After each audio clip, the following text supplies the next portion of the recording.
You're listening to the We Are Libertarians podcast network. Find all of our shows at wearelibertarians.com. You're listening to the We Are Libertarians network. Learn more at wearelibertarians.com.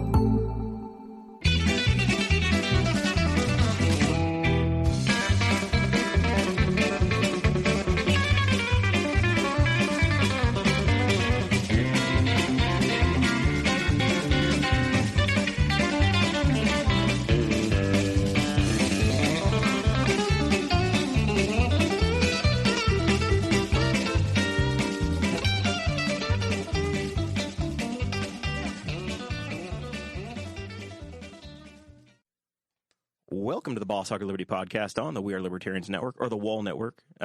Made fun of that earlier today. Darren, not Darren, said Darren already. Aaron Dicken over here in the corner, one of our guests, he said, it's the We Are Libertarians Network. I said, it's because the We Are Democrats Network never contacted us. We didn't have a shot at it. So we're on the We Are Libertarians Network, the Wall Network, Wall Local. I'm your host, Jeremiah Morrill, and as always, I'm joined by our co-host, Dakota Davis. Hey, how's it going, Jeremiah? It's been a mess already. I'm struggling. Yep.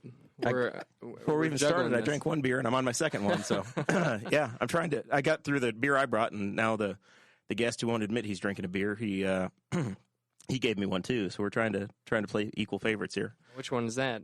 I don't see Mr. Bouslog over here with a cup. Yeah, he's got something under the table. I don't know. It's called water.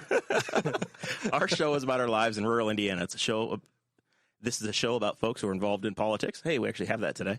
We promise that our episodes are going to be a fun and an easy listen. We interview people who are influencers, elected officials, political experts, and folks we just find interesting.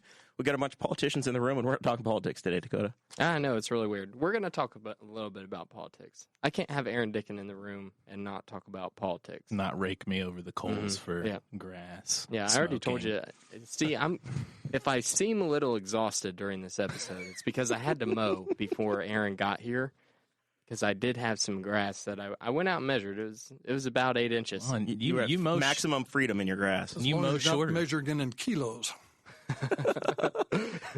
As a guy of your age, Dick, I would think that maybe you'd be okay with that as a Democrat. You'd be, I think it'd be fine. Grass is to be mown. That's it. That's all you can do with it. That's all you can do with grass. So official introductions. We've got Dick Bouslog here, who is a current county councilman in Henry County and a retired educator. You taught at a couple of different schools here in Newcastle, is that right? Yes. All right. And then on the other side, we have a retired educator. For different reasons. And current city councilman, it's Aaron Dicken. It's his return appearance on the show. Mm-hmm. So we welcome both of them. So the main purpose of this show today is we're gonna have some conversation and some fun. But we're gonna talk about a Newcastle, Indiana zone, Bob Indiana, who is an artist born here. And he just recently passed away. Last month he passed away. And these guys made a trip up to, not to Vermont. I don't know if you went through Vermont to get there, but you made a trip to Maine. We missed Vermont. Nope. You guys didn't stop and see old Burn? Weren't feeling it. Well, didn't feel the burn. So we're going to talk to him about that as we get into the episode a little bit. But we normally just bounce back and forth, weekend stuff and what's going on in our lives, and wait on people to join us in the live stream. You're listening on iTunes. There is a live stream available. If you go out to Facebook or YouTube, you can see some of the stuff that we have. We're talking about an artist today, so Aaron brought some props. So there's going to be some props and videos that you can check out over there. Dakota, what'd you do this weekend, man? This week. This week? Well, I worked until 11 p.m. on Tuesday, so there hasn't been a lot that I've done this week. I've been, man. We keep getting hit by these little random storms that just do nothing but cause ruckus in my life. You're just printing money in overtime, though. Good for the studio budget. Call it that. Yeah, good for the studio. Yeah, that's right. How do you think we got that really pristine, like $40 backpack over there? Is that Boss Hog of Liberty property? Yeah, that's Boss Hog property. We need to get that embroidered, man. Yeah, it looks like a hunting backpack. It's green. I can't see it. Digital camo. It's a digital camo, exactly. Yeah, well, they had a black one, and the camouflage one was the only one that was on sale. It was. You sound like a Democrat. He's sounds like a libertarian to me. The black one was $75. That one was $40. So. All right. Yeah. What are we doing with that? Are we carrying our microphones man, and our H6 around in it? Is that our mobile studio? Yeah, it's our whole mobile studio. It's got a place for the Mevo, got straps on the side for the tripod, places for the microphones. It's even got little individual SD card pockets and places for batteries. It's seriously like the Cadillac of backpacks. Should have had that last night at the county commissioners meeting. It was there were fireworks. I feel like I said that exact same thing as a fourth grader. The Cadillac of backpacks. Cadillac of backpacks. Maybe if things go well, we can get a lunchbox next week. Maybe.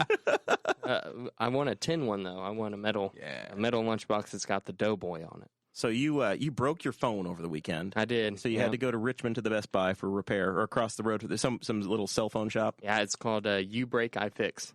That's the name of the shop. So and it's all one word. It's not separate words. It's all lowercase, one word. And I was expecting it to be kind of a pretty shady place, but I walked in there and it was like walking into the Google offices where there's beanbag chairs and it's all very postmodern architecture. And I was like, wow, this is like, you guys just replaced phone screens and you can afford a building like this. They might sell some stuff out the back door, too. I don't know if you hung around long enough to ask questions. Measured in kilos. That's right. Moon grass. That's right. Yeah, so I went across the street to the Best Buy. I'm moseying around, looking at things. I originally went in there to look for a tempered glass screen protector for my phone so I didn't have to make the trip back to Richmond again. Let me tell you guys, spending your entire adult life with a cell phone, with a smartphone, and then you drop it off at a location in an unfamiliar town, and you don't have it for 2.5 hours. It's like, what? How did people survive? You don't carry a backup phone just in case? Yeah, you have 2 phones over here. No, I was like, I don't even know I don't know what I'm going to do. So I went to Best Buy to look for things. I saw the backpack. I really liked it. I went up to a sales associate and I said, hey, I'm looking for a headphone amp, what we can use to hear ourselves in the headphones with. And he starts asking me questions and starts asking me about the setup. He's like, you in a studio? I was like, yeah. And he's like, are you using this for bands or anything? And do you have a band? No, I'm in a studio. And he's like, you run it through a mixer first? I said, yeah. And he goes, are you a podcaster too? Yeah, and ours is way more successful than yours, and I haven't even met you. Well, he didn't even tell me the name of his. I gave him a business card. So who's doing the better job? Marketing. Here? Yeah, we know no bounds in shameless self-promotion on this show. We have no shame. So he did point me in the right direction for one. It's $140. So that's what our Patreon money is going to be going to. So if you want to support us on Patreon so that we can keep upgrading our equipment, it's patreon.com/Boss Hog of Liberty. We have all kinds of really cool stuff. We did the bonus episode tinfoil time this week. My wife and I do that every week, and it was the conspiracy theory that we did this week was there are no forests on Earth, which is really interesting. We have Trojan Woods just up the street. You're not allowed to go in it, but we have Trojan Woods. Until people started destroying it with their bicycles and their feet. Yeah. But that episode last night that we did was probably my favorite episode that we've done. All right. I have not listened to it yet. It was a good one. I had a somewhat busy day trying to sell steel during the day job, but yeah, I promise to goof off tomorrow and listen to your bonus podcast. Is it non-tariffed? Non-tariffed? It's domestic. So yeah, for now. You're within the border. We're within the border. The big one today was I was working on a job in the Cincinnati airport, which is conveniently in Kentucky. So go figure. It's almost like, but like the street mart. Yeah, I could never. Yeah. So poor Dick shows up here all out of breath, and he's got a bad back anyway today, and he parked. We're on a lettered street somewhere north of Kew Avenue, and the numbers are not anywhere close to what they would be on any logical map. And Dick is going to show up at the next Monday county council meeting and petition the city to renumber the streets because it makes no sense at all. Answer for your actions, Aaron. I'm adding that to my platform. Very good. I've only lived here 70 years. Well, Dick, the only reason that Aaron knew where this place was is because he personally patrols my grass. and make sure that I'm not blowing it into the street. Make sure it's short enough. It's impressive. You went from like 4 1/4 to 2 1/4 like overnight. He brought his measuring tape out and checked it. Yep. He does it. I mean, I will give Aaron credit. He's going out there himself. He's doing the dirty work himself and measuring the grass, making sure people are not exceeding their freedom limits. Yeah. You know, Just like Barney Fife. Yep. Citizen's arrest. Where's your bullet in your pocket there? You're just wearing a T-shirt. I have one that I have one I fiddle with over here. That Borrow that. It's a live round. Yeah. Yeah, I want to keep Aaron on his toes, man. You've got a live round with all these public officials around. Mm-hmm. That's a hate crime, man. That's dangerous. Hate crime.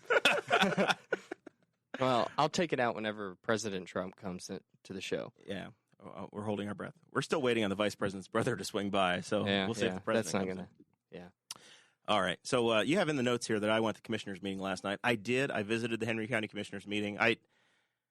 This week was crazy, as always. I did in 2 nights. I did 5 meetings. I did Friends of Memorial Park. I did the Henry County 4-H Junior Leaders. I went to the White Estates. Aaron's going to raise my taxes to make sure my sewage works, even though the mayor said the other day that where I live I have good flow. But whatever. I'm inside the yellow box, so I'm going to get taxed. And then the next day, I went to the 4-H Junior Leader meeting and the Henry County Commissioners meeting. Yeah, and there were more today, but we did the podcast. Yeah, we thought about taking the camera and stuff, but yesterday was the only free day I had all week, and this weekend. So I was like, and you had to record. You had to do Tuesday show. You couldn't do tinfoil time. So I was just, tinfoil time sounds like a lot more fun than listening to people argue about the comprehensive plan for the county. So the county. No offense. No offense taken. The county approved the comprehensive plan finally last night. The commissioners signed off on that. There was no real debate or anything. That one went pretty quick. And then they've been working on the WEX ordinance. We've been following that story through all the primaries and had a number of candidates come through, and the commissioners' candidates. They've had a marked up ordinance that went through. It wasn't really read. There's a copy of it posted on the county website now. Now that it's been, I guess it's like a first reading, it's been approved by the commissioners. It will go to the planning commission that will take action or not take action. It's weird how that works, Dick. It'll get sent down there and they'll have hearings and then they'll do something or they won't do something and then it'll come boomerang back to the commissioners. And then I would imagine some point in the next 3 to 4 months we'll have resolution or we won't have resolution on the wind topic. So the inside Won't be in my lifetime. inside of the WEX ordinance, one big thing that I saw was that the allowable limit for height of the windmills is going to be shorter than what we all originally thought. It's 500 feet. I'm not sure what the other proposals have been, but I'd always heard people saying it was going to be close to the Chase Tower. I looked at the Chase Tower today because it was like the Salesforce Tower now. It's been around so long that I think the tower's been renamed 3 times since this project started. It might have been the Bank One Tower when this came about. Yeah. But the Salesforce Tower is 811 feet tall. If these do come through, the top maximum ordinance height is 500 feet. How tall is the Shenandoah one? I think maybe in the 300 range. I don't know. I've yet. You've got the measuring tape, man. You used it in Dakota's yard. I'm not that tall. I'll put you on my shoulders and we'll go out there and check it. He only has to have an 8-inch ruler. Of our own mind. He only has to have an 8-inch ruler, and if it reaches really the top, just a stick, a twig. Yeah. Oh man, Travis Ham is in the chat, and he says he fixed Aaron Dicken. It's true. It's true. And then he said #repair local. Listen, Travis, I'm sorry, but I had to go to the place that was Google certified. That was my reasoning. You're walking around with that $1,200 Google phone. Yeah, the closest one was in Richmond, and I had to go. But then I talked to the guy in Richmond. I'm like, how do you do this? I'm constantly curious. I'm a curious individual, so I asked him. It is Pride Month. And he said, it's actually really easy. Pretty much, the Google phone, that is. He's like, the Google phone is actually like super easy. We just like flip it open like a book, and you unplug 2 little cords, and then you stick it back down and use the heat gun to seal it back up. So now you don't have to pay to have that done ever again because you stole his secrets. That took you 2.5 hours. I'm just saying, I dropped my phone off with Travis. Didn't even miss it. I knew it was in good hands. Yeah. You didn't have the fidgets? You didn't have the fidgets because Did you have an iPad? I could remember my Razor phone, which I know I'm saying this in front of Dick, who Had the cord phone, right? Meaning what? The cord phone. That's all I'm saying. We used to have shared lines. So I Landlines. Shared. got so bored that I went to the parking lot of Big Lots, and I got out my game Buy some cleaning. sunglasses. No, I got out my game cleaning kit, the things I used to clean the animals that I kill, and then Started looking for roadkill in the Big Lot parking lot. no, and then Something in the cooler. I got out 2 basketballs, or not basketballs, but golf balls, and I just started playing with them. Just started cutting them up, and I peeled one like an apple spiral. It was a pretty good testament to the quality of my knives and how sharp they were. I was impressed, and thankfully I did have cut-resistant gloves in my truck too. So Man, you should have live streamed that. I should have. Yeah. Can you imagine the clicks you you didn't have passed your out phone. on? See, Yeah. that's your generation. I would have been looking to work acts of kindness for people in the vicinity. Oh man. Oh, Just passing out $100 bills like a retiree. Okay. fixed income, Jeremiah. $20 bills. There is one act of kindness. I wasn't going to bring it up because I don't like to brag on myself, but there But here we go. was a lady whenever I was getting gas that stopped by my truck and asked if I had 75 cents, and I gave it to her. Nice. Did she need to make 3 phone calls? I don't know. And Three shopping there was the carts at payphone that Aldi. was like right across from right there in the parking lot, and I was like, oh, she's gonna have to make a phone call, and then she just walked right past it. So I don't know what the 75 cents was for. I don't know why it was such a odd low amount. I mean, if you're just gonna be asking for money, I would be, Quite the shakedown number. I don't know. yeah, you got $75. She had dollars mixed with cents, is what I'm thinking. Oh, I'm waiting for the Democrat joke. 'Cause Yeah, you would have just taken other people's money, right? let me get this money over here. Aaron saw her first and said, "Take Dakota's money. He's got it." Yeah. That's where your Democrat. This guy Oh, over here can yeah. help you. There we go. All right. You guys want to talk some Robert, Indiana? Yeah, let's do it. Let's talk about our topic today. All right. So the reason that these guys, Dick and Aaron, are here, you guys made a trip, and it was I didn't realize it was going on. I don't know, Aaron, were you still at what career? You've had like 5 different jobs in the last 2 years. Well, thanks. Hey, job hopper. Thanks. Yeah. That's right. They've all been step ups. Yeah, and I'm just giving you a hard time. Were you working with the Art Association at the time? Yeah, I was the director at the art center at that point. Are you an artist as well? I'm not, Oh, Aaron. but not an artist in the artist Musical sense of artist. the word. We're all artists, Dakota. We're podcasters. We are in That is an art. We are in. We have an Definitely. appreciation, and we're in the arts You have community. to have an amp for your They accept headphones. us. You are an artist. we But just talk in the same tone over and over and over again. But we're artsy. yeah. I guess Anyway. you could call it that. Whatever. So I was a director at the art center, and I had before that time had remembered going to the IMA with my wife, and at that point they had a room dedicated to Robert, Indiana, and it was Robert Clark. So I saw that Robert Clark associated with Newcastle on something there, and came home and asked my dad about it. And so then one of the things I wanted to do when I was the director was make that connection. And I was too ignorant to know how big of a feat that was going to be, which was kind of nice, actually. You've come a long way. Like in the time you were there, I read the newspaper every day, so I whether or not we're talking and friends at that point, I was aware of the work you were doing. So I don't know what street it is. Of course, it's Newcastle, so it could be 47th Street for all I know. That's true. 31st as far as we go. I guess is that 15th Street. 15th Street. Okay, yeah. So yeah, because you've had 14th Street closed for 3 years now. Right, now I we remember. don't even include that. It's open now. We've taken it off the maps.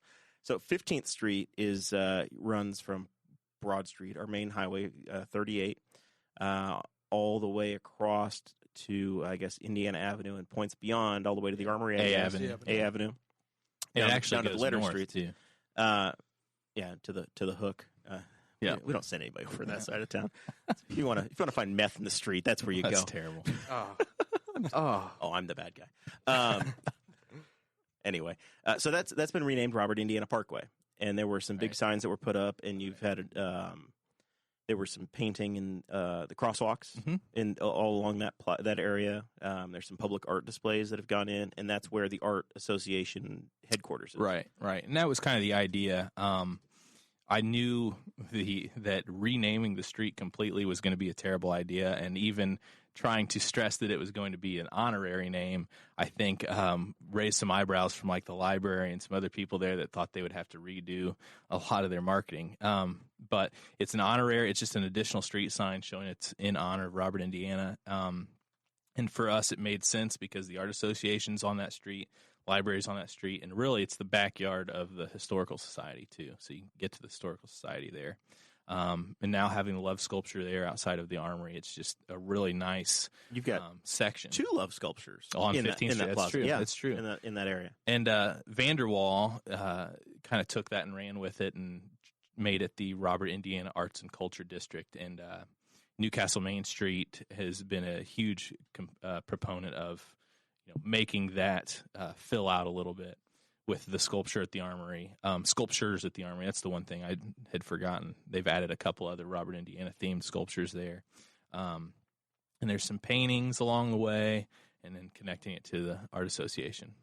So, Dick, tell us about Robert, Indiana, who he was, what the connection is with Newcastle, I guess. Start there for us. Before I do that, Mary Beth Taylor gave me sometime last year an old News Republican, 1978, maybe June. And whoever the writer was, Marnie someone, had gone to the retrospective in Indianapolis in 78 at the IMA, Indianapolis Museum of Art, and talked to Robert, Indiana. And his first comment was, I was afraid someone from Newcastle would find me. Anyway, but she interviewed him, and this is where Aaron comes in. And I have nothing but praise for Aaron for the work he did. And that's not a joke. Anyway. Need a rim shot over here somewhere. She said, you were born in Newcastle? He said, they say I was. And then he goes on to say that, she said, have you tried to make contact with anyone? He says, I don't know anyone in Newcastle.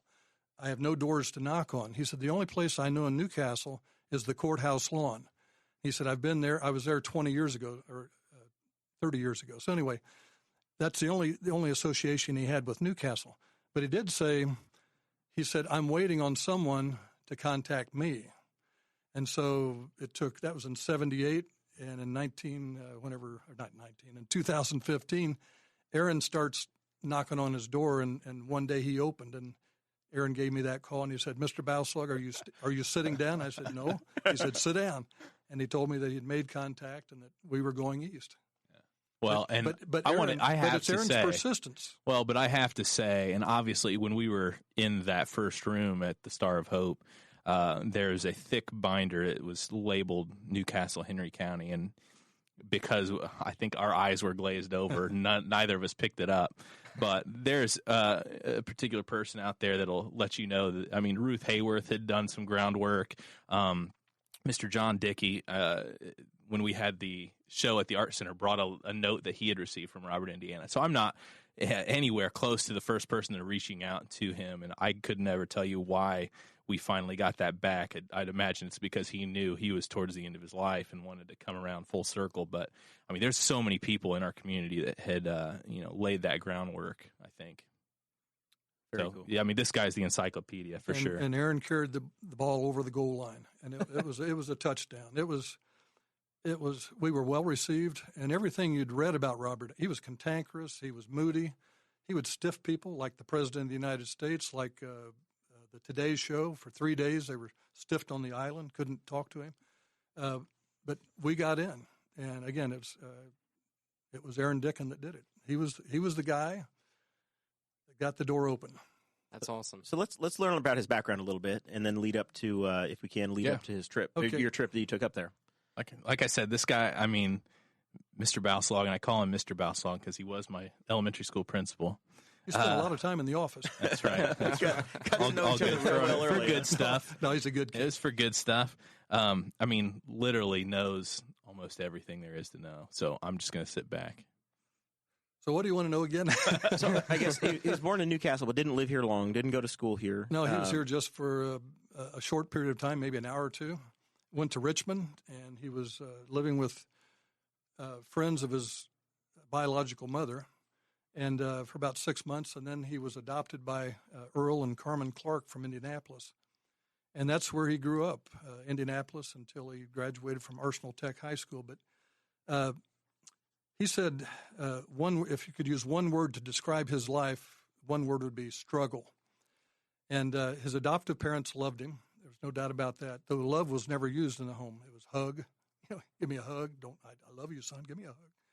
But he grew up just like most little kids. He had toys to play with, and they made sure he had materials to write and draw with. His father worked for an oil company, and later he worked with Phillips 66. And that plays really big into Bobby's life. Bobby, like I know Bobby. Bobby's life, little Bobby's life. You're basically best friends. Yeah, but this was in the late 20s, early 30s.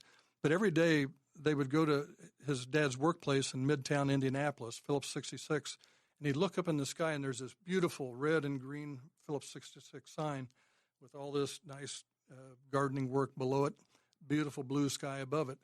And that was kind of ingrained in his mind, this, just going to see Dad, and he was impressed with that sign and other things, of course. But eventually he was of school age, and he was too ill to start first grade, so they moved to Mooresville, Indiana. Now, that's also the hometown of John Dillinger. You guys know who John Dillinger is? I do. Bank robber. Okay. Mooresville's bus driver for the Newcastle school system, but not the same one. Yeah. Not the same John. Mooresville, that's the hometown of my bride-to-be, the lovely Sarah Potter. And that's where the Indiana state flag was designed. I don't know if you know that. That's the birthplace of the Indiana state flag is Mooresville. So, yeah, I'm familiar with Mooresville. Okay. But anyway, so he starts his education in the first grade at Mooresville. His teacher's name's Mrs. Ruth Kaufman. She was Miss then, Miss Ruth Kaufman. And had a wonderful year, but he would bring in his artwork and give it to her and share it with her. And at the end of the year, she said, "Bobby, would you mind if I kept some of your artwork? I know that someday you're going to be a great artist." And that set with him. And he knew at that point that was his destiny. His parents had mentioned about being an artist, and his parents said, artists live in attics and eat bean soup. And not too many years ago in an interview, he said, "I have an attic. 4th floor. I love it. I love to be up there, and I love bean soup." But that was probably his first inspiration was from his teacher, who he later met several years ago. He came back home, looked her up, and she was older then and married. And she said, "Cup of coffee, sure." And she said, "Just a minute. I'm going to get something." And she went into the bedroom and brought some of his artwork out and said, "Would you sign these with your new name? Instead of Bobby Clark, it's Robert Indiana." And so, and then he invited her later to New York, and she got to go see his world in New York. Oh, that's really cool. And those 3 images, and I'll give the website to my blog, in his studio on the bottom floor of his house, those 3, he still has those 3 pictures, and he's blown them up to about, 4 foot by 5 foot. It's impressive.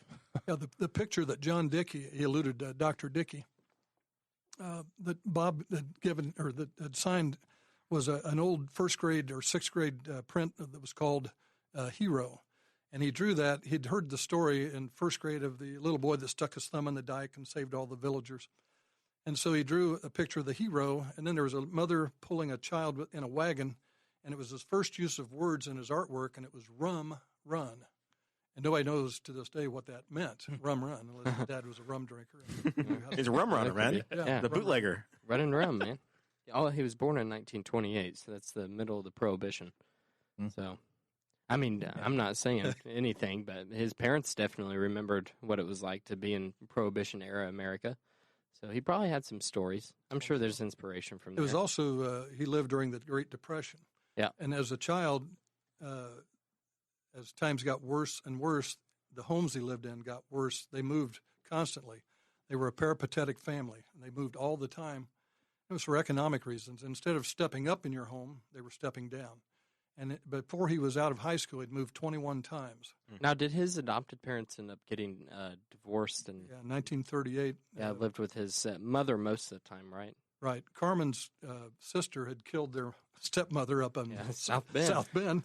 And she was testifying at the trial, and Earl, who's always looking for a better model in cars, found Sylvia, a better model in women, and kind of took off with her. So, well, and speaking of Richmond, throughout this entire journey, being the director at the Art Center, I made a relationship with Sean Dingworth, who is the director of the Richmond Art Museum. And I think that he had made contact with some of Bob's biological family there, and we had tried to kind of connect them, but that's a delicate situation, and I don't know whatever came of it because I just kind of turned it over, but interesting fact. Yeah, it's 70, 80 years old. Yeah. Do you want to be haven't connected talked to them people? and however many, That could go either way. I really hope that one day there's some people podcasting about me after I die. you will have made it. I mean, you won't know it, but remember he got that awesome backpack? Yeah. Episode 64, the backpack episode. In 2018, Dakota went and got a backpack, and he loved that thing. And he called it the Cadillac podcaster. Yeah. He called It wasn't the the Lincoln, it was the Cadillac. Yeah, the Cadillac of backpacks. GM guy. I'm just trying to cycle us back to talking about Robert, Indiana. Whenever he was in high school, he got a scholarship to go to art school in Indianapolis, John Herron, or was that post high school? That was post high school. Okay. He attended John Herron drawing classes. And but anyway, back to Little Bob. He was sort of in charge of his life. He had parents that he said they were a little dull. So, I mean, he made his own scrapbook, and he has it he's dead now, but it's in his Star of Hope. But he was a keeper of things. He didn't let go of anything. But he had a scrapbook, and it was made with Phillips 66 stationery, and then he glued his collages, made a collage out of each page. But and it was, like the perfect world. He'd cut things out of magazines, furniture, things that he wished he had. Every time he moved house to a different house, the furniture moved with him. And that was for 18 years or whatever. The furniture, when his mother finally died in Columbus in 1949, that was the same furniture they had that he can remember. Well, and I don't know if we said that. He moved 21 times within however many years. Yeah, which is insane. Yeah, that's crazy. As an elementary school principal, that would be a nightmare. Kids coming in and out, in and out, in and out. Well, I mean, we still have people like that today. But he was, when his father left with Sylvia, they moved into Indianapolis. They were living in Cumberland, which is just east of Indianapolis. And he was attending Lawrence Middle School. And he had heard about Arsenal Tech. He loved art, but there was no art in the country schools. Arsenal Tech had 12 artists on staff, 12. And it had an outstanding academic reputation. And he was an academician, so he wanted the best for himself. He had to make a choice: live with mother and not have that opportunity, or go with Dad and Sylvia, his dreaded stepmother, and persevere and go to a good high school. And he had to make that choice. And the stipulation was you don't see your mother, and he didn't for 2 years. But he excelled at Arsenal Tech. He was valedictorian of the class. He was involved in all kinds of activities. He had the best instructors you could get, probably in Indianapolis. And his watercolorist was Sarah Bard from Philadelphia. And she's the one that encouraged him when he got his scholarship to John Herron after high school to give that up and go into the military and try to be eligible for the GI Bill and get 4 or 5 years of free college. And that's what he did. He went into the Air Force. The military was to try to take advantage of the GI Bill. It was an economic move. Oh, okay. And it gave him a better opportunity for a better education. That's really interesting. But that was in 1946. It was the U.S. Army Air Corps then. 47 it became the just Air after Force. the war. He was able to. Timing worked out that it was basically just barely into a time of peace before Korea. But he was an excellent painter. I don't know if you've seen any of his early works from high school. His oil works, right? He painted a lot of watercolor and oil. Yeah. Well, I think of it as the non-hard edge. The Robert Indiana we know is very straight, rigid, boxy type. He's a realist, a figurative painter, and he had a lot of different talents. He had, a lot of different artists have their niche, right? So you do what you know you're good at, and you stick to it. He kind of did that later on in his life, but he experimented a lot, and it seemed like he excelled at everything that he put his hands on, which is what I think makes him really interesting as a person, because he just seems like one of those people that whenever he picked something up to try it, he was like immediately good at it. Right. He was in charge of his destiny, and he had it in his own hands. He knew, and he went through hardship to get there, but he did it. Well, and I think, testament to that is when he lived on Kaweny Slip in New York, and the art that he was making at that point were those herms, those wooden columns, and all of that art was based or used. He used things that he found there on the slip, and was just basically repurposing it. Oh wow, cool! I didn't know that, but those herms are really awesome. Because I think it was an old sail making shop, or a loft shop, sail shop, mariner. And now we all just make stuff out of pallets. He's Same basically thing. Chip Gaines. Yeah. He would have been awesome at Pinterest. He would have. Back, after post high school, he did 3 years in the military. Hated every minute of it. His last tour was in Alaska. In 1949, he went to California. That's where Earl and Sylvia were living. Saw his dad for the last time, and Aaron and I were on the first floor talking to him about Mae West. And he said that he and his dad were driving up Observatory Hill behind this nice car, and all of a sudden a lady gets out, goes into the bushes to relieve herself. What was the actress Mae West? And that was a funny little story that he told.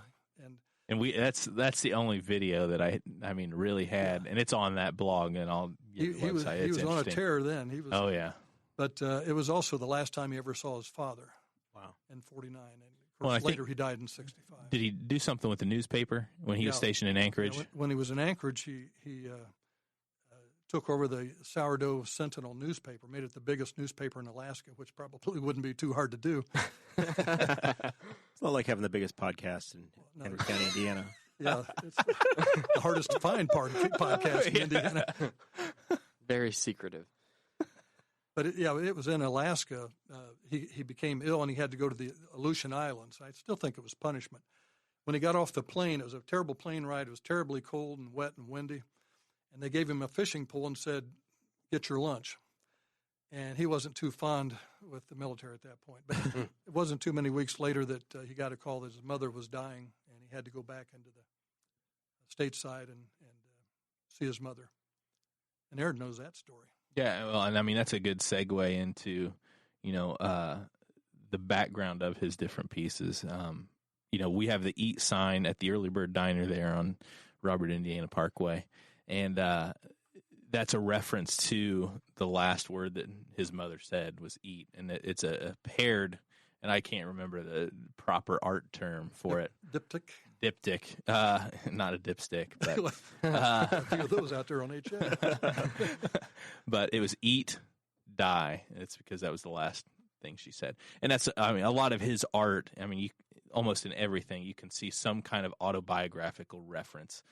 He has the Decade Auto Portraits, which is a series of geometric shapes, and there's words and references to things throughout his life.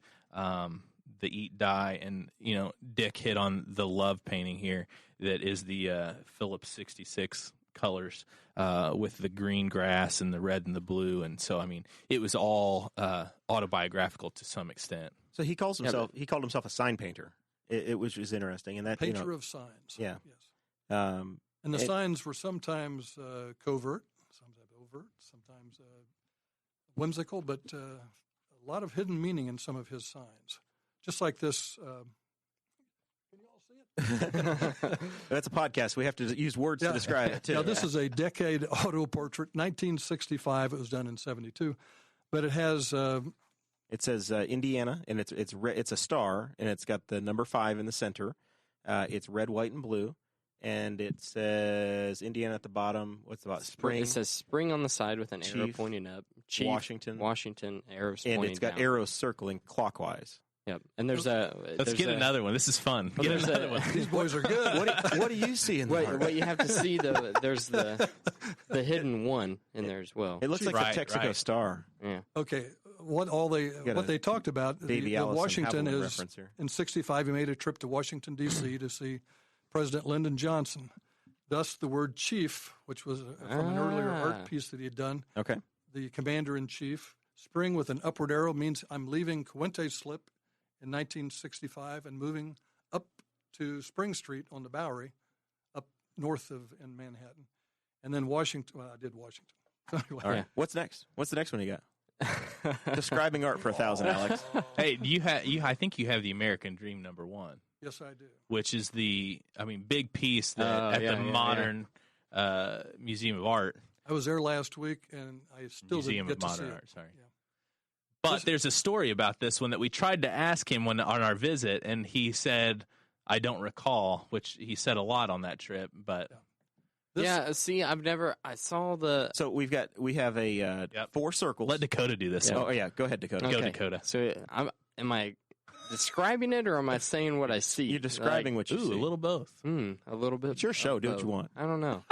All right, so in the how many circles, Dakota? well, there's Well, and that's a good point. And how are they laid out? now we're getting deep because you need to there's drink technically water, son. there's technically 4 big circles, but there's other size circles inside There are of circles them. inserted in Right. it. Yeah. Well, and if you show the camera there, I I'm mean, gonna show a it. lot of his pieces were laid out that way. And if you notice with the love, with L-O on top and the V and E. Yeah, so he has a lot of work in quadrants. Right.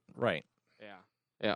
All right, so Dakota, what is this one called? This is the 6th American Dream or the first American Dream? This The is American Dream. And then it became the American Dream #1. Okay. Yeah. After he made This 2 is the or 3. original. So you've got, in the top left, you have your Anarchy Circle, the black and yellow, and it Yep. says 37, 40, 66, and 29. Those are the roads that his father traveled to work.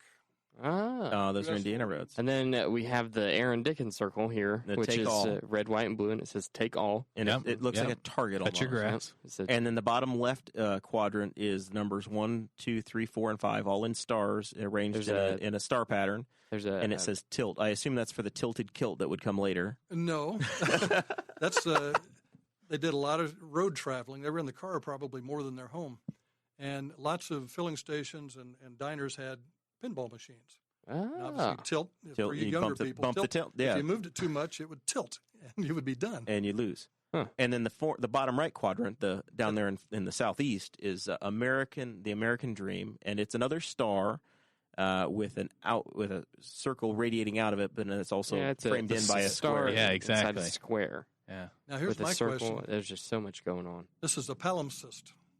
It's a painting over a painting. Do you know what's underneath this painting? I have a $100 bill here for anybody that can answer that There's question. a sculpture underneath of this No. painting. It's the love sculpture. Is it a roadway? Is it traffic lanes? No. It's art. It can be whatever I want it to be, Dick. It was this very simple. $100, please. 2 or 4 white circles on a green ground with a kind of a wavy line. wavy divided line in between. That was to commemorate an earthquake in Agadir, Morocco, killed 50,000 or 5,000 people. I don't buy it. But no, that was the obvious thing. But he also had a very good friend named Ellsworth Kelly, and they just kind of split over the printed word. Okay. Ellsworth said, "If you're going to put words on your canvas, goodbye." And this was representing the split between the two of them. They were very close. Ellsworth was his mentor. Probably the most influential person in Robert Indiana's life was Ellsworth Kelly. And he left Second would because be he the had first grade teacher. because he wanted to put words. Right. Ellsworth was hard edge, bright colors, right out of the tube. Bob Indiana was doing that, but he added words. He uses a lot of colors. He uses a lot of letters, not words, but just letters in general. He's got big block letters in what he's doing, and it's pop art. He's like the founder, and he doesn't apparently like the term, Now, but he was the frontline guy for pop art. Right. Yeah. Well, Yeah. and Dick referenced the roads on that top left circle, and that's something that, blew my mind because everybody knows the love sculpture. And, even you can look at these auto portraits and all this stuff. But what really blew me away was the #1 Newcastle painting. Have you seen that one? No. Did you bring art for us? I did not. I about did, but then I you were thought, bringing it. I know. It's referenced a lot on the blog too, but it's got Newcastle in that stencil block lettering in the bottom and different color browns that are supposed to represent soil, like farming, and then a circle with the number 38 in it, which we've always really liked. Yes. And I think is there a Blue River reference in it? Yeah, I think so. Big Blue. Yeah, Big Blue, Big yeah. Blue, right. Yeah. right. So that was his work as #1, well. obviously, because This isn't that's where he started. This is actually his. Right. Okay. He did that So in what's your 1969 is when he painted. What's your blog, Aaron? The blog is from Indiana with love.wordpress.com. I mean, from the beginning of planning this whole journey to, I mean, even today, the connections I've made, like the guy that owns the Mecca floor and things like that, are referenced on that blog. So if you're not aware of the story or you just kind of want to relive it, because I just realized we're about 3 years out exactly from the day that we left. I think we left tomorrow in 2015. So that's interesting. Good timing. You got to realize, too, the materials he had. First of all, he excelled at the Art Institute of Chicago. He won a scholarship, a traveling scholarship to the University of Edinburgh in Scotland, and also University of London for a few weeks, special study. Came home to New York. He had to borrow money from the embassy, U.S. Embassy, to get back to New York. His plans were to go back to Chicago. That was going to be his hometown. He got to New York, and there was no money to get him back to Chicago. So he stayed in New York, and he was dirt poor. He got a place for $7 a week, and he was not literally, but he was starving. Starving artist in New York. Perfect. He wasn't an artist then. At that time, he was working with art, but poetry was probably his passion at that time. And it wasn't until 1956 that art won out. I didn't even know that he did poetry. Oh, it is beautiful poetry. I'm going to have to look it up now. But he was a sellout and took the art money instead. But when he got to New York, he had nothing, and he finally found a job at Friedrich's on West 57th Street, and they sold art supplies. And that's where he met Ellsworth Kelly. He came in one day and wanted a postcard, Matisse's Still Life with Oysters. And Bob, at that time, was in charge of the window displays. So he got him the postcard. They talked. They liked one another's company, and he said, there's a place on Coente Slip, southern Manhattan, old abandoned buildings, and Fred Mitchell is moving out of number 31. He's another artist. He said, are you interested? It was $28 a month, something like that, or $25 a month. It's 4 times the money, man. That's a big upgrade. It was $35, but if you put the windows in yourself and replace the windows, $25 a month. Bob was a good carpenter. He did carpentry work for lots of artists on the Slip. But anyway, he got that place because of his connection with Ellsworth Kelly. He also met James Rosenquist. I don't know if you know him or not, another great pop artist. He just died last year. And he met him, and he encouraged James to come down and join the colony. So they had a colony there, and they didn't socialize a lot, but they bounced things off of one another. And you're talking about Bob finding his style, his technique. He was a realist, and then with Ellsworth, he's going into hard edge and symmetry, lines. He went into colors. Abstraction. Jack Youngerman was doing that, and he thought too much like Jack. He was going into circles. This guy had no money to buy oil, no money to buy paintbrushes, basically, or canvas. So what did he do? Like Aaron said, he looked for detritus, which is debris that's just raised buildings and all that debris. And by day he'd go out and look, and here's a nice column, here's a nice beam. Pick it up and at night. night. He'd go out with other artists and they'd see who could get it, and he'd cut it in half and drag it up three floors and begin working on it. Wow, but it was out of necessity. Yeah. Those arms are beautiful, but it was out of necessity because he had no money for canvas, no money for paint. And it's an amazing story, and it's struggle, but he persevered, and in the end he won. Yeah. So he worked in a number of dimensions, I guess, kind of like Remington did. He did sculptures and not just canvas work. He worked in all different mediums. And about everybody was doing assemblage and sculpture at that time. They were going to the dumpsters and getting thrown away materials and making art out of them. Like Robert Rauschenberg was magnificent, but and Indiana did it, and Ellsworth Kelly did it, and Agnes Martin did it. All these people. So he also dabbled in doing like stamps. So like where you take corkboard and kind of carve it out and make a print stamp out of it. And I think that's kind of I mean, whenever I was looking on the Robert Indiana website, it was like you're seeing all of all of his artwork was laid out by time, right? So it's laid out by when it was put out, and because I've dabbled in doing the carving and the stamps, I've done that, and some of that it's really, really difficult. Okay, it's like really hard, and it looked like he did a stint where he did like 5 pieces, and then that's whenever he started moving on to the print work. Like the love sculpture. It was like in the early 60s he started doing that, which I thought was really interesting because obviously if you're carving, the lines are very important, keeping things clean. And then he moved on to that print style where everything was really clean. So most of the carving was done in 51, 52, early at Chicago. All right, a lot of that was done in Chicago. So did he have one piece of art that just was a rocket ship to fame? That one right there. That was it. The American Dream. Alfred Barr, he was doing a 2-man show in the basement of a gallery, and they didn't sell a thing. And he had this American Dream painting, and Alfred Barr, who was with the Museum of Modern Art, went down and looked at it, and it just was mesmerizing. He didn't know why he liked it, but he bought it. And almost overnight, Robert Indiana was famous. I mean, he was the cutting edge of the pop artists.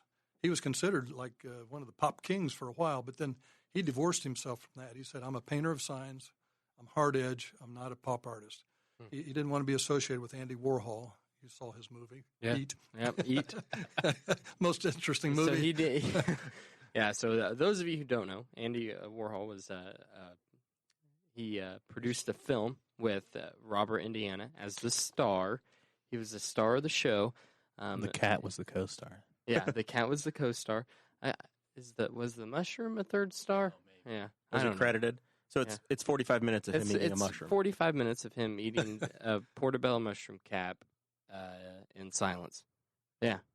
Did you watch it? Have you watched it? I actually did after you said that. I hadn't watched it up to that point, but I knew what it was about. Uh-huh. And if you want to test your comfort level, because I think watching somebody eat is one thing, but watching somebody eat while you're making eye contact and that's it on film is just like incredibly awkward. It's so awkward. Like it. But I mean, that's there watching art's all about the movement, and I mean that's an emotion they're trying to evoke. You know, you're watching it there on your computer, and it's just the most uncomfortable thing. Everyone should watch it. I'm Googling it right now. I didn't look at it earlier, so I'm just going to get creeped out. At least try to make it 5 minutes. When he went to Andy's for the shoot at the factory, he thought he was going to eat like food. So he went to the grocery and got beautiful vegetables and fruits, and he was ready to eat for 45 minutes. And then Andy said, "Here, eat this mushroom." And he was very upset. By the way, the cat's name was Partici. Oh, I knew you would know. As soon as I said the cat, Partici. I knew. Huh. Yeah. He's the cat. The mushroom had no name. Well, portobello. Portobello. Oh. I mean, I like portobello mushrooms, too. So this film is it's 39 minutes on YouTube, and it's lit from the side, Dakota. So he's got one side of his face is dark and one side is light, and he's just sitting there. I don't know if he's stoned or not, but he's sitting there holding a tiny little mushroom cap in his hand, and he's wearing a hat, and just ever so slowly looking at it, takes a bite, turns his head, chewing waiting so slowly. It's while making eye contact with the camera. That was 1964. Did you guys bring a mushroom when you saw him? Say, hey, let's reenact this thing. No, I did though. We would get thrown out. I did though take 2 cigars. Because I had seen pictures of him smoking cigars. One of them is by, I think that was a sale repair building, or I guess it used to be the theater. We got to see the outside of it and could only imagine inside of it were, his sculptures and just another workspace. But I had seen him, smoking cigars. I should have thought, at 85, 86 years old, he wouldn't be smoking a cigar with me. But a boy can dream. You smoked it outside the hotel. Yeah. I think the night before we left, we did another walk around in the neighborhood because the island is such a. I mean, so let's back up a little bit. Okay, let's talk about obviously there's 2 points between now and then. I guess the love sculpture, which is like the most famous piece of art he has. Right. At some point, he made that painting, and then it turned into a sculpture, which is all over the world now. Right. Yeah. But the original at the IMA, and it's now been moved inside. Really. the two love sculptures in Newcastle are the only love sculptures in Indiana that are outside that you can get to. Really? Interesting thought. The free. sixth American Dream is more controversial. Are you okay with them yellow and moving black, sculptures like that? The X Monuments? Yeah. Yes. I think it's a little different context there, Jeremiah. Just asking. Yeah. The sixth American Dream is on the wall on the Arts Center. Mm-hmm. Yeah, that Mr. Steve Ed Whitert Tarantino. and Tarantino painted. And I've already had a couple calls on that. You can see 666. The number of the and beast. if you're yes. Well, and there's You're reading your Bible USA there. Die. Yes, USA Die. But they were wondering what that was all about, and what that is all about is his father. Earl was the sixth child, born in the month of June, the 6th month, and when he left to go to California, he took Route 66. So there's all sixes, and along the way there was a tonic called syrup, 666 cough syrup, very popular at the time. So all those are references to the time. And there's nothing diabolical. Ed and Steve were doing the right thing.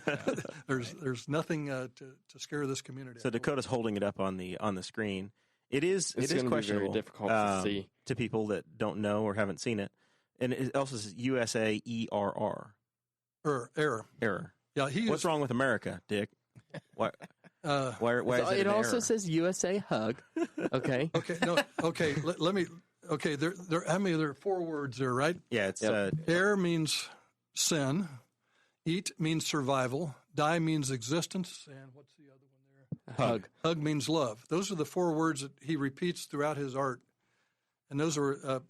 That's pretty cool, actually. And all those words, believe it or not, go back to his poverty on Coente's slip and his little loft that he rented. He found these stencils, old brass shipping stencils. And he used those all of his life. And when he did the herms, he could only get like 3 or 4 letter words on those herms. And so he had to abbreviate or use short words. And it's so typical in his work that where they're very short. So air became sin, and die became existence. And Yep. Yeah. I wondered that same thing whenever I first saw the painting out there. I'd never seen it before, and I saw it on the Art Association's building, and I was like, what the 666? I'm like, singing, artists. I'm like singing Black Sabbath. The number All right. of the beast. So those are the pieces of art, and we kind of alluded to it earlier in the show, but let's talk about it. Once again, it's Boss Hog of Liberty podcast. Jeremiah Morrill, Dakota Davis, Dick Bouslog, and Aaron Dicken. And in 2015, you guys talked your way into an invitation to visit. Aaron did. Vinyl Haven, Maine, Right. which is not an easy destination. No, it's an hour ferry ride off of Rockland, Maine, which is a 2-hour drive north from Portland. But it was a nice little trip. So it's planes, trains, and automobiles to even get to Maine from here. There's no direct flight from Indianapolis to Portland. Planes, automobiles, and ferries. But yeah, you're right. So you got an invitation, and I guess, did you talk to his people? Did he mail you a letter and say, show up in June? I mean, the whole thing, was almost divine. People at the Art Association supported this goal, knew it was probably lofty, but Angie Dishman, who does a lot of the education at the Art Center, suggested writing a letter to the post office on Vinyl Haven. And come to find out now that we're there, it's literally across the alley from his house. So that's why it worked. Yeah. So I did that, and I just started sending letters. We never got anything back. And then one day, I had slipped to pick something up at the post office, and I got it. It was a big envelope, and I looked at the return address, and it was the Star of Hope, and which is the name of his residence. His studio since the 70s. I walked across the street to the Courier and opened it up there because I knew that it was going to be a big deal, and called Dick, and it was just an incredible feeling. So after that, some time passed. I continued to write letters, and I guess I should say in that envelope was a letter that said something about his long ago hometown. This was written by him or one of his people? This is written by him with his signature at the bottom. And so I kicked myself because Mark Orr had given me a book to take up, and I thought, I'll take it, and if I get the chance, I mean, we were both expecting this, kind of grumpy old man. I thought I probably won't get a chance to get it signed. I did get it signed, and now I've told Mark, I said, I'm kind of kicking myself because I didn't get anything signed. But I have that letter, which I think is really special. There was a few photos in there, the original love sculpture, his house, the Star of Hope, and a picture that, I mean, it probably needs to be given to the Historical Society, or a print of it, of him sitting at the base of the Civil War Memorial on the courthouse lawn. Yeah. From what we can detect, that was about April 9th, 2002. Right. They were dedicating the Indiana obelisk from the State Museum. Frank O'Bannon, the governor at the time, dedicated. Democrat governor. Exactly. Frank. The last elected Democrat governor Indiana's had. Still waiting on our next Libertarian. It's hard to top him. Great basketball player. But designated that Robert Indiana Day. And so, we had heard a story in 2001, September 11th. He was in New York when the towers fell. I think was supposed to be in the towers. Was he not, or had just left? Yeah, he was staying in Chelsea, which is lower Manhattan. And he had an appointment. Well, he was going to fly to Paris for the Marilyn Monroe exhibit. He had several paintings that he was going to show, and he had T-shirts designed and made, and they were on the 110th floor of the World Trade Center, and he was to pick them up that morning before he flew out. But he needed money. He wanted to pay cash, so he went to the bank to get cash, and while he was there, the attack occurred, and that just startled him. Yeah, he was shaken tremendously because he could have been up there. You're right. One of those names on the memorial, but he immediately, as soon as he could, went back to Vinyl Haven, painted a large painting called Afghanistan. He was extremely upset with the terrorism. And on the front of his Star of Hope, he had wooden sheets of plywood panels. They were gray and black with stars, the geometric. And he repainted those with American flags. And then he went behind the house where he had a little shed, a little building, and a big column that said Zeus.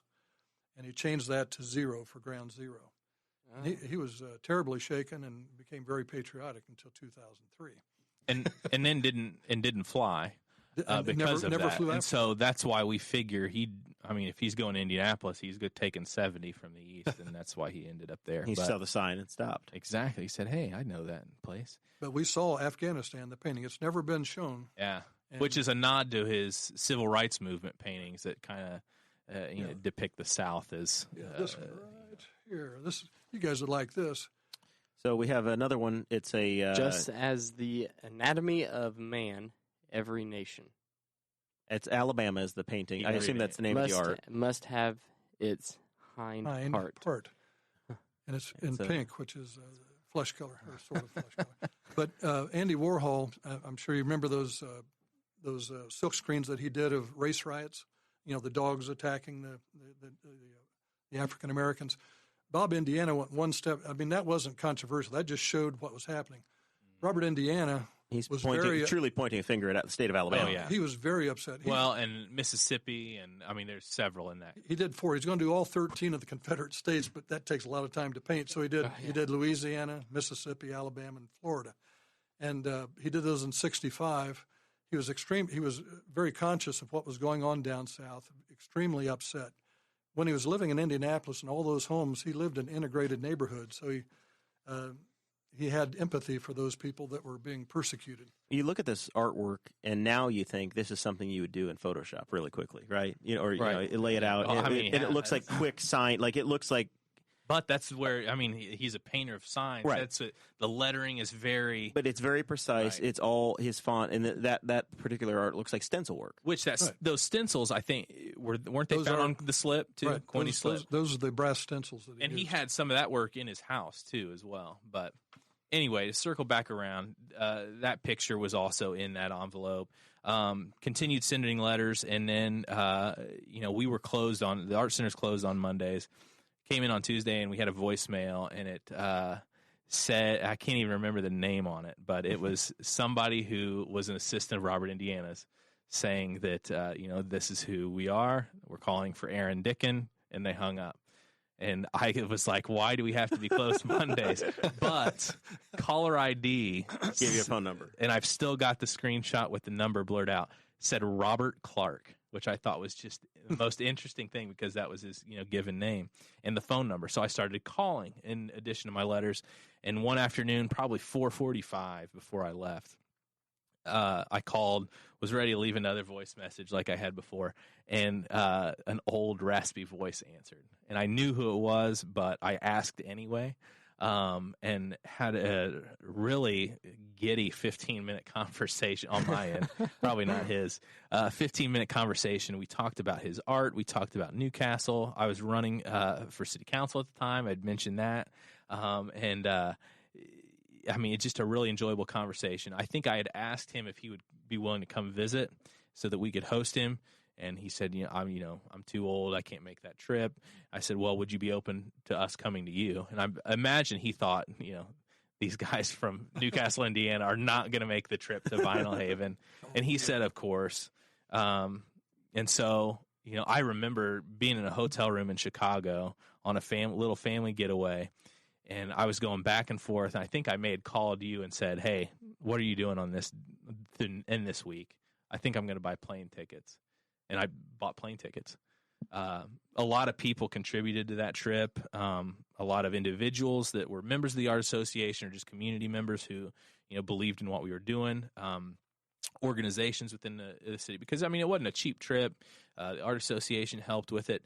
But, monumental, I think, by any standard. So that's how it all came about, and we ended up going there. You want to dive into the actual? Yeah, I want to hear you land on the island, and I'm picturing this is like I guess they have cars there. You can drive. You rent a car. You get a taxi, Uber. What's I that? had a chauffeur.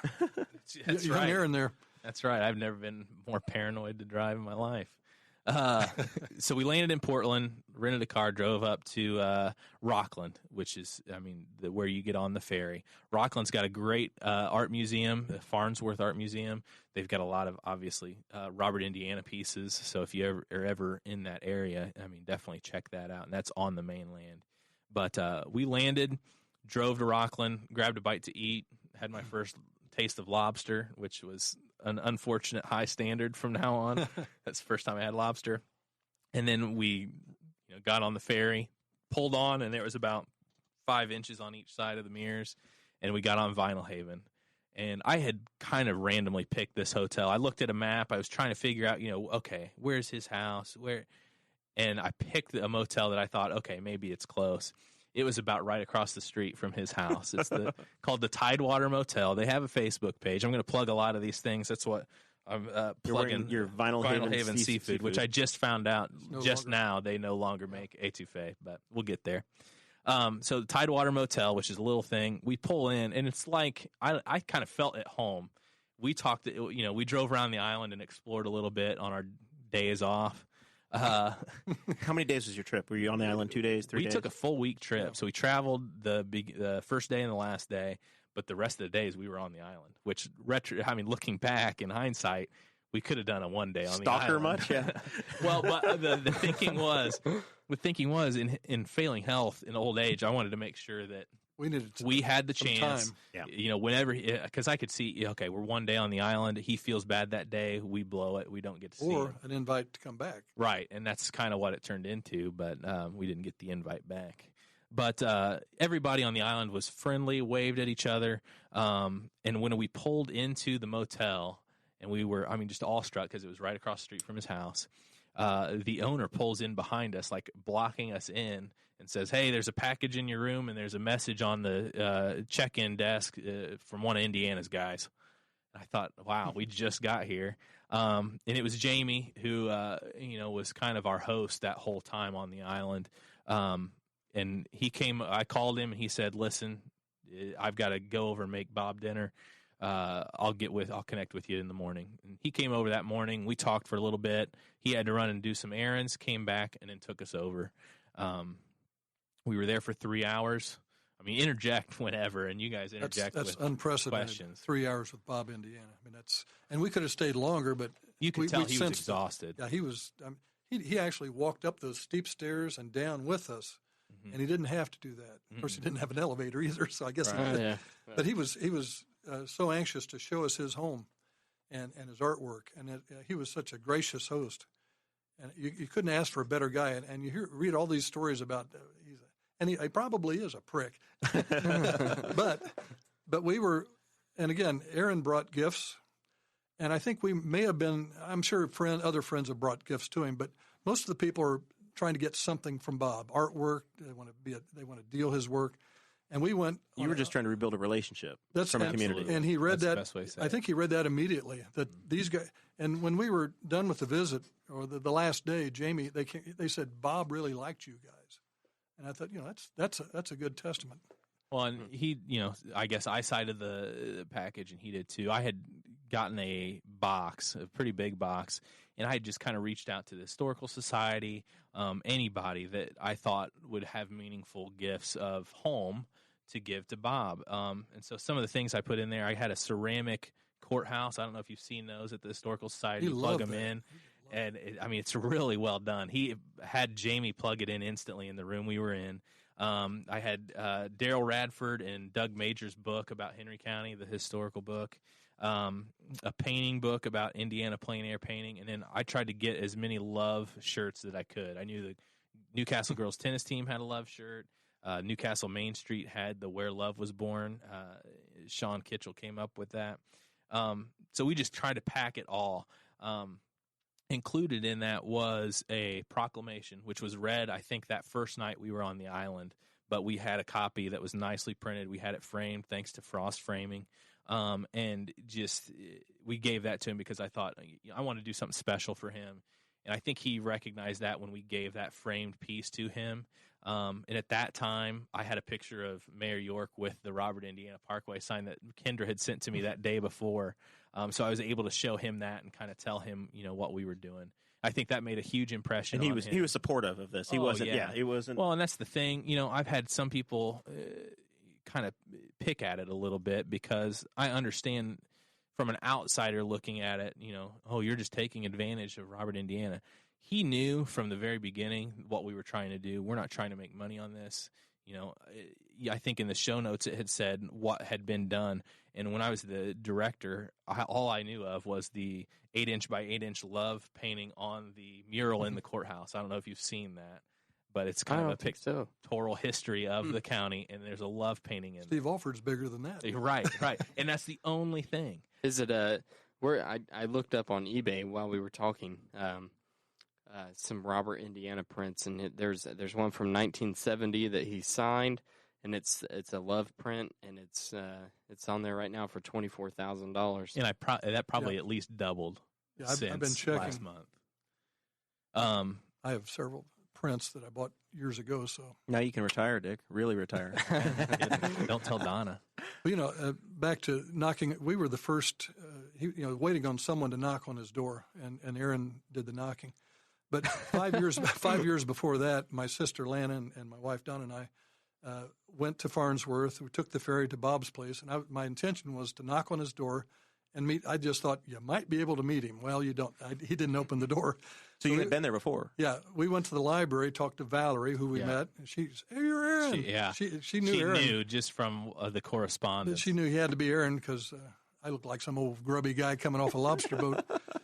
But we knocked, and I found out later, I just found out a few weeks ago that Friends, there's a rock above the door. Yeah, I read And if you grab the rock and use the code, whatever, he recognized. At his age, he wouldn't have come down. But in his his prime years, he would have come down and opened the door because there was a friend at the door. But we knocked and went around the house, took gobs of pictures. Because it's really a neat property. It's a historical house. Used to be the Oddfellows building on Vinyl Haven.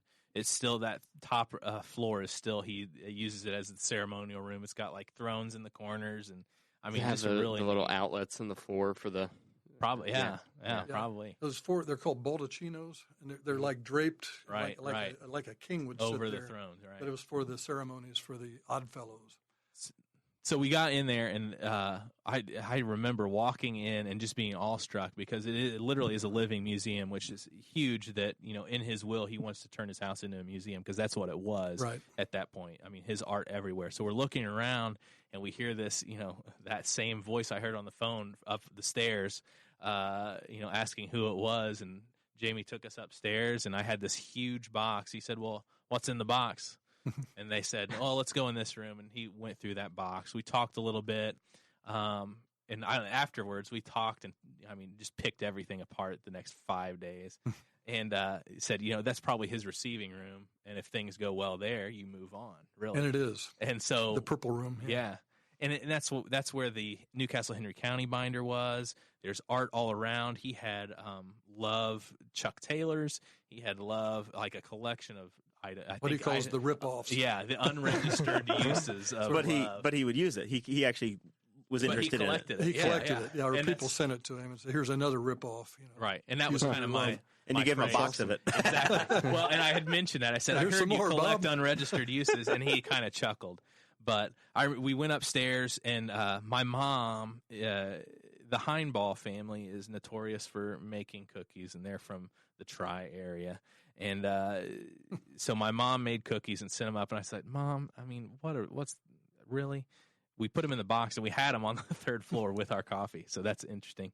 And talked about anything. I remember the one thing I remember is Dick asking him if the Love painting came about if the Beatles song "All You Need Is Love" came about because of the painting, and he said, "I don't recall," and that was. And then he said, "That's a myth." Yeah, and it's not, because I heard John Lennon in an interview say he didn't know the artist, but he said the Love sculpture or the Love LOVE inspired me to write "All You Need Is Love." But again, he was the inspiration for John Lennon. Yes. Okay. But Bob said no. But he downplayed it. Right. But again, and that also that love got bigger than Robert, Indiana. Everyone in the world knew Love. Mm-hmm. And to this day, it's the Mona Lisa and Love are right up there. Almost everyone in the world, "Oh yeah, I've seen that," or "I know that." Yeah. But they don't know who the guy was. He even started having his picture taken on top of his sculptures so people would see, "Look at me." I'm, sort of like Horton Hears a Who. I'm here. But it was, and then of course he didn't copyright it, the image, and then people started making Chuck Taylors and all that stuff. And so and that stamp, you've got a U.S. postage stamp, which is what the mug you're drinking out of, and it was your clear liquid that you've got in there. It's my coffee, an 8-cent American postage stamp, right? And 330 million copies of that stamp made. He print it twice. And he got a check for $1,000 and was called a sellout because of how popular it got. And so that's kind of where you get this recluse that's kind of reserved from everybody and doesn't want anything to do with anybody because, it's kind of like local politicians sometimes. On one hand, you're on the take. We know it. Speak for yourself. No one hates me. Shoot. He is doing, trying to do something great, and then is getting scammed for it, and then is being called a sellout. But, well, none of his work has his name written on the front. It's not there. It's not. He doesn't want to ruin that image. He wants that image to be pristine. And when they made the poster for the Stable Gallery, the show in '66, they had the Union bug on it, but down below. But they didn't have, and it wasn't copyrighted properly. And boom, it just took off. Mm-hmm. And people started saying, "Ooh, that's cool. Let's put it on this, put it on coffee mugs and all that stuff." Yeah. And poor Bob was ostracized by the art community, and that helped lead to his moving to Vinyl Haven. So, speaking of local politicians, before we get to final thoughts, I want to know. I'm not a politician. That's the politician. I want to know. Well, I want to know from Aaron what's going on in the county council, and I want to know from Dick what's going on in the city council. Are you the way around? Wow, that's going to be interesting. You want the other guy's opinion? Yeah, that was purposeful. I wasn't misspeaking. I want to know. The most exciting thing right now is we're getting ready for budget. That's always the most exciting time of the year. But we do have the council with the wind turbines. That's a big emotional issue right now. Obviously, it's kind of split. You saw what the elections did. Yeah, it obviously had an impact. Violently split. Yes, it did. But The only role we have in that would be if we do abatement. Mm-hmm. And we have done abatement. Are you sure? Because everybody running seems to think that the council has a lot more to do with. Yeah. No. Abatement is our only, the only, everything else is done by the commissioners. Abatement is our tool, if we want to use it or not. We've used it on the southern projects, and I'm kind of regretful that we did.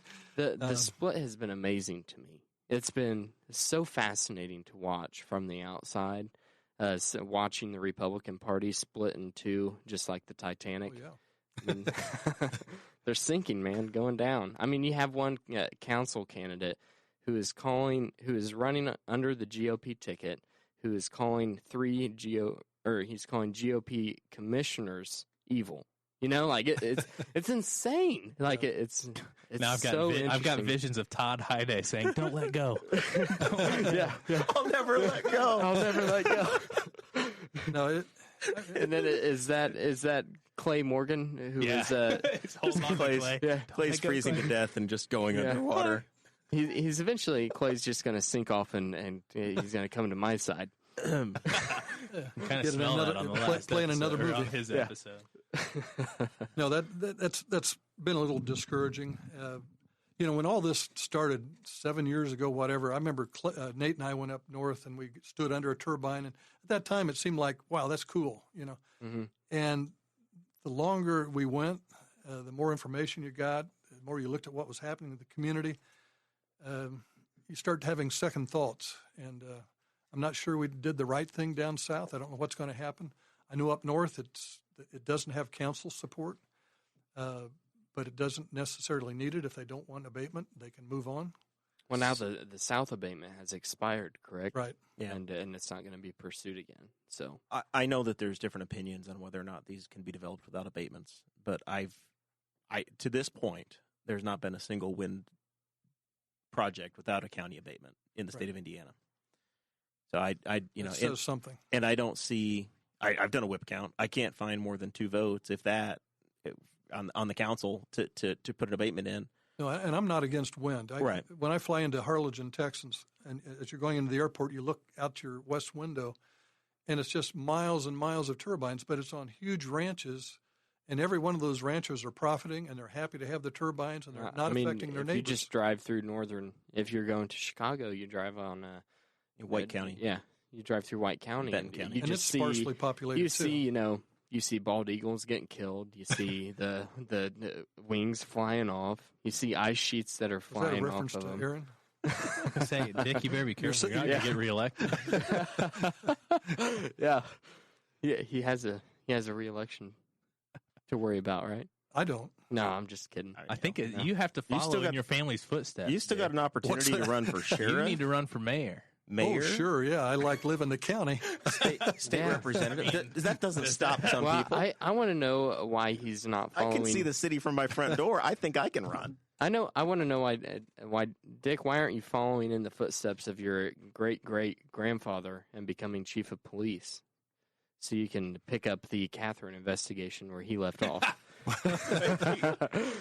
You're blowing his cover. Actually, I know where she is. I'm just not. Oh, no. Oh. Somebody call Candace and Eldon. A couple weeks late with that information. All right, Aaron, what's going on in your neck of the woods? Well, a few things that I want to cite before I jump into city stuff that I've kind of tried to think about. I need to give respect to Stephen Vitito, Newcastle Main Street, and Carrie Barrett because they've been instrumental in the whole Robert, Indiana legacy and the culture and district. The Mecca floor, which we didn't necessarily get to, but is an incredible piece of work. There's a 30 for 30 ESPN shorts. If you haven't seen that, watch it. I've connected with Ben Kohler, who owns the floor now. He found it in a reclaimed wood warehouse. It's the Milwaukee Bucks basketball court from the 70s and they or 80s. Actually played on a replica this season. My boyhood neighbor, Adam Hamby, made this court, and it's he's got a Facebook page and does all kinds of things like that. It's land of many basketball courts. Yep, your brother. Yeah, he I think he linked to tagged that.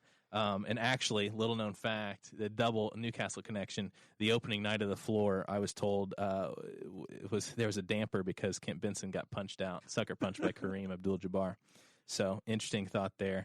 And then to circle back to what Robert Indiana thought, it means a lot to me to know that he knew of everything that we had done to this point and we were planning to do before he passed. Something he said while we were up there was, I asked him what he thought of all this and all the plans, and he said, it's a little tardy. And I mean, that's true. It's not your fault. You're just barely rising to power, Aaron. Exactly. It's all Dick's fault for being so slow. And Jamie was an incredible host on the island. Jamie's the one that had run Vinyl Haven Seafood, and I think he's watching tonight. I mean, he was an incredible host there and really made sure that we were treated right. He made us feel like islanders. He gave us a personal tour of the island. We went into his home and ate in his home. He's a wonderful person, a talented artist. Now, do you know where their logo came from? Because it looks pretty familiar. Well, he worked with Robert or for Robert in the 70s, and he had stopped working with him, and then started taking care of him a little bit, and so they worked together on this. Jamie had the idea, Robert helped, and so I mean, you can see the slanted O's, the fonts. You got the circle, the stars, and this pot. Can you remember what the family is? Show the camera here. It's one of Jamie's Civil War ancestors. It's in the Vinyl Haven Historical Society Museum. Right. And it wasn't there because the museum, because I think it was traveling Jamie's around, house or somewhere. Yeah. So I mean, just a really neat connection there, and he was great to us, but. City updates, 1400 Plaza. I'm hoping to ask the pit. You fell in it. I'm going to start camping there. 14th Street is open. 14th Street is open, and I think if you drive by there, I see a footprint for where they're going to build that bathroom. So hopefully we'll start seeing progress, but I'm hoping to nail down a timeline Monday night. Trojan Woods, there was an article in the paper about the last Parks Board meeting. There wasn't really anything changed in that, which, I think people were looking for a bicycle ban or, prohibit bicycling through there. If a smoking ban is fine, why not a bicycle ban, Aaron? I know. Well, and there's things there that play into that, and we'll see what happens as it develops. But I'm excited to see the woods, get even more cleaned up. Hopefully adding trailheads and mile markers throughout there. Because if you haven't walked through there, I suggest you do. It's a beautiful awesome place. Will it still be a nature preserve? Well, and that's the one thing I've tried to nail down is, has it lawfully been declared a nature preserve? I know the high school used it for some time, and from what I've gathered from some former science teachers, that they don't use that because they're busy testing. Right. But, I mean, I think they're even, regardless of if it changes from what it is now or not, I think there were definitely a majority of it will remain the way it is. But that's a Parks Board issue, and interested to see what happens, but I'm just excited. They'll do the right thing. For sure. After listening to your story about how you guys got to go up to Maine and meet Robert Indiana, you're pretty persistent. I'm pretty worried about our chances of having smoker freedom here in the city. Well, it doesn't seem like you give up without a fight. It's kind of, I told Eldon Pitts yesterday that I'm doing some catch up with the episodes, but on my way to Shelbyville the other day, I listened to Clay Morgan's episode, and he said, well, in Dakota's ideal world, everyone would care for their lawns, and you wouldn't have to worry about 8-inch to 12-inch grass. And I think that's what it all comes down to, and I enjoy our friendships because you guys kind of make me look at things a little differently, and I weigh that for sure. White Estates, I think we've got an ordinance amendment coming up on Monday for those surcharges there. And there have been public meetings. Well, have you attended any? I attended one. Yeah, that was one of my 5 meetings in 2 days. So yes, I did attend one. That's moving forward. It's a messy. The thing I've been thinking about is, in regards to infrastructure especially, there's a lot of things that we are having to make movements on here within the last 3 to 5 years based on things being neglected historically. And so that's not the sexy side of government because I like the sculptures and the things that are going to draw visitors in. But I mean, lately I've been thinking, okay, we need to start thinking about maintenance. As far as basic roads, infrastructure is the number one role of parks. I mean, the parks are a part of that, a role too. Just maintaining what we have, clean it up for everybody here, because then that next step will be bringing people in. Has the state done anything about? I know the mayor was displeased with the work on Broad Street. Right. Is there any action? Well, the one on my drive-through with the mayor, he did point out that drain towards Road 3. Just east of Road 3, and you could see underneath the road. And I suspect that's how, if you remember when they started this project and they were tapping 38, it dropped 3 feet there between like 8th Street and 11th Street. Wow. I'd imagine that's how that happens. It has since been repaired, and I think, like you had said on one of the episodes, there will be a final walkthrough. And I'm, based on what I've seen from Greg, he'll make sure that it's right in the way. The main thing that I'm concerned about is those crosswalks, the corners, especially the one right outside of what used to be Main Source Bank. I walked over that way during the cruise in and was lost. I didn't even know how to get up on the curb. Talking about the iron work. Well, those are additional. I assume those are custom. Those are custom city works. I'm guessing that's the case. Those are renegade. The same people that couldn't pull barriers down off 14th Street for 3 years magically have erected barriers for sidewalks. Were they produced by the Art Association of Henry County? What's that? Were they produced by the Art Association of Henry County? I do not think that those are properly licensed for that. But we'll see. I'm hoping that those aren't permanent. But then I think a 5-gallon bucket's a good look on our main street. Might be. You could move it. You could move it over to 14th Street. Reusable. Remove the barrier. I tried to contact the IT contractor to see where we were at with the chamber updates. I know last conversation I had with them, we talked about, I sent him actually to the Boss Hog of Liberty YouTube page and Facebook and said, listen, the ease of use that I see these guys utilizing. These idiots can do it. We certainly can. Basically. No, I'm just kidding. And we've got our vantage point where we want the camera. And the audio, I think the skeleton is there. Hopefully it works properly. So we're close. I'm hoping that it won't be, another few months, but it's going to be a little bit more time left. But we are working towards that way. So. I can't wait until you guys get it put up and you can start live streaming it, and then I can just share it from the Boss Hog page, and people are like, "Wow, this guy makes it to every single meeting. He's in 2 meetings at the same time." But if I had $1 million, that's what I'd do. 2 meetings at the same time. I appreciate what you guys do here with your platform. I mean, it's obviously made waves in our community and has put information out there and transparency out there, which is always needed. And definitely appreciate you having Dick and I on to kind of help educate and grow the legacy of Robert, Indiana, which is what this is all about. It's not about us. It's not about Newcastle even. It's just about the legacy that started here. Very cool. I know I looked at the at Main and Broad, and I found the original INDOT drawings and looked at what's out there. And to my eye, I'm a bridge guy, so I don't roadway and sidewalks aren't my thing. I don't know if there's been an additional drawing since then. Does it look like a gradual grade on the whole? It doesn't match. Right. And I don't know. I hate to throw stones at a project when I'm not on it. But Maybe we could get you on it. Yeah, that's what I need. One more thing. 6 meetings in 2 days. 6 meetings in 2 days and getting married in 3 weeks.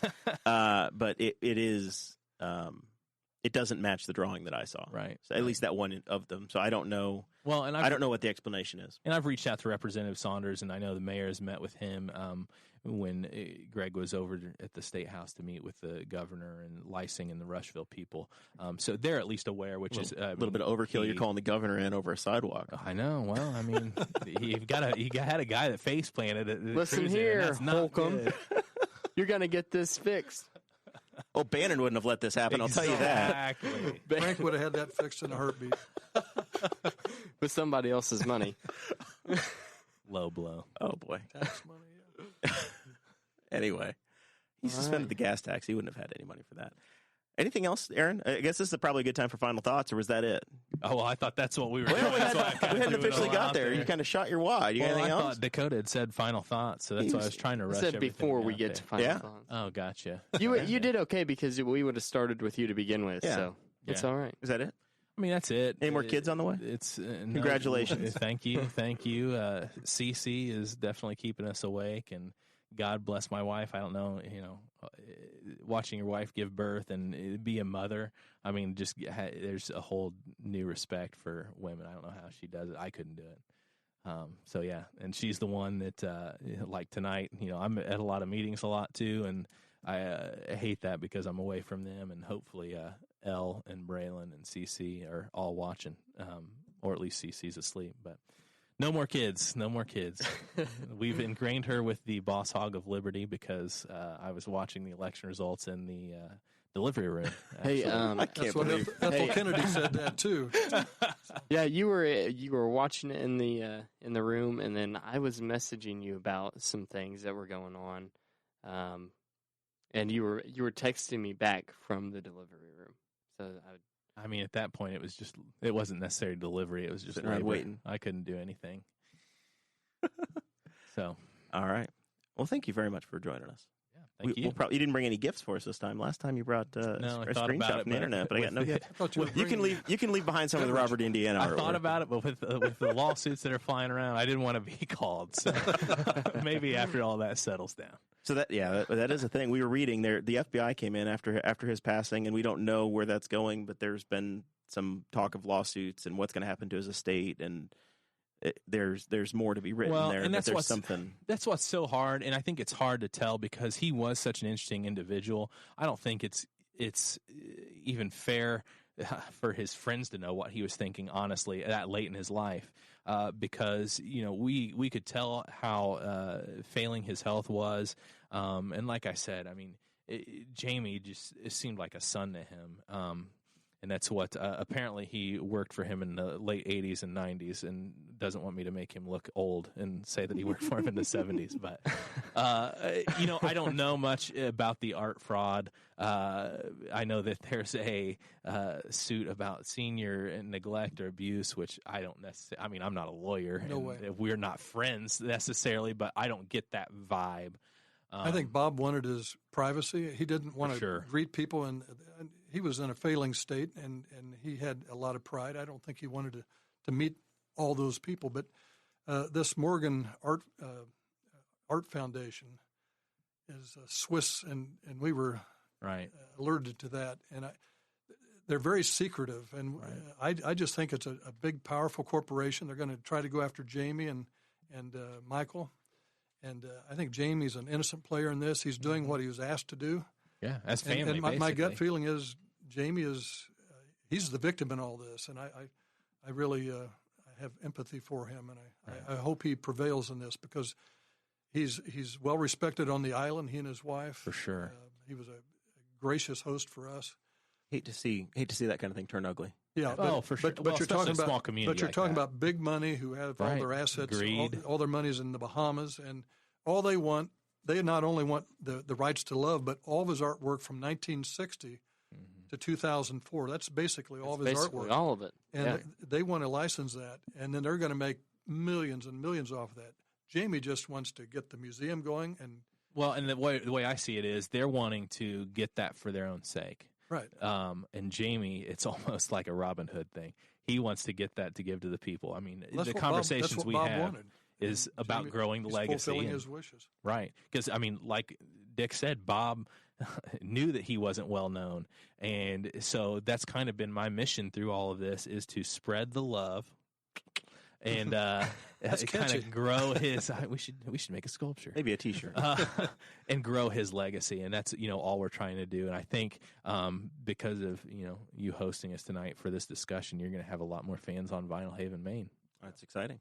Any final thoughts, Dick? No, I appreciate what you guys do. I know there's a lady at Ball State in the art department listening right now. Hey, we have a new listener from Munster. Chirp. Well, this has been fun. Dakota, this has been a good episode. Final thoughts? I guess my final thoughts, of course, is a big, giant thank you to the people who pay us on Patreon. It's always awesome. The lifeblood of the show. Yep, definitely. That's how we are supported. That's how we get our money to put this show on every week, and that's eventually how we're going to have enough money to get moved to a professional studio. So in downtown Newcastle. So I'm excited for the future. I had a lot of fun on this one. Can you imagine how nice it'd be that we could actually operate the door and go out and back in during a show? I'm so excited because I have to pee so bad right now. You may not be the only one. I'm a trained horse show announcer. My job is to sit there and talk for 5 or 6 hours. So I'm good. Yeah, I could go 2 more hours. So I guess my real final thought is I think that I'm going to test out the Cadillac backpacks and go to the city council meeting on Monday. See you there and check it out. And look for me in my camo backpack. But I don't know if you'll be able to see me with that digital camo. You probably won't. Dakota, didn't you bring your equipment? Yeah, and I can testify to the fact that you are literally a celebrity when you go there. He holds court every time. You usually are the first one there, and everybody comes in. Oh, hey Dakota, and they want to shake your hand, talking to me. See what's next. My wife's hairdresser Trisha, is married to I think Mark Coger's son, some relation to Mark. Oh yeah. And Trish Foster. Yep. Yeah, yeah. Used to be Foster's Coger now, but she heard a rumor and asked my wife, "Is Dakota running against Mark in 2019?" And I said, "I don't know." That rumor was started by Dakota Davis. Dakota Davis on the other Aaron Dicken episode. That's correct. The self-planted rumor. I don't know where that came from. It's fake news. Who said that? Liars. Who said that? They're all liars. Well, those are my final I do thoughts. love that it comes full circle back to you. Mm-hmm. All right. I got a handful of things. I got all kinds of notes over here I want to work through real quick. Uh-oh. All right. Oh my gosh, look at all that. I got all kinds of stuff. I got engaged in front of the Love Sculpture back in December. It's true. So, and I then, saw the pictures. Stephen, you can say his last name for me. It's very Italian. Vinito. Stephen Vinito. He was the sculptor, or not the sculptor, but his group at at the class. school. Yeah, they built them. Students. So when you guys did the installation, that's when he got engaged, or where he got engaged on the spot as it was installed. So he was number one. And then he got married, I guess, last week or 2 weeks ago. Last weekend. Stephen Vitito's going to have a headstone like from the one from SpongeBob, the Smitty Wurgenberger. He was number one. So Sarah and I, the lovely Sarah Potter and I, got engaged down there back in December, and then we're getting married on July 7th, 7/7.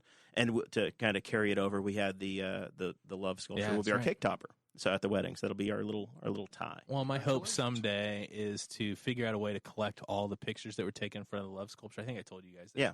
And create a love collage like you do with the little photos. I think that would be really Yeah, and make it look like one big love print. It's the number one place to get engaged in Henry County. That's what I heard. Yeah. Well, and we had a couple here recently from Arizona. They got their picture in front of both love sculptures because they're traveling around the world. Christy and her wife.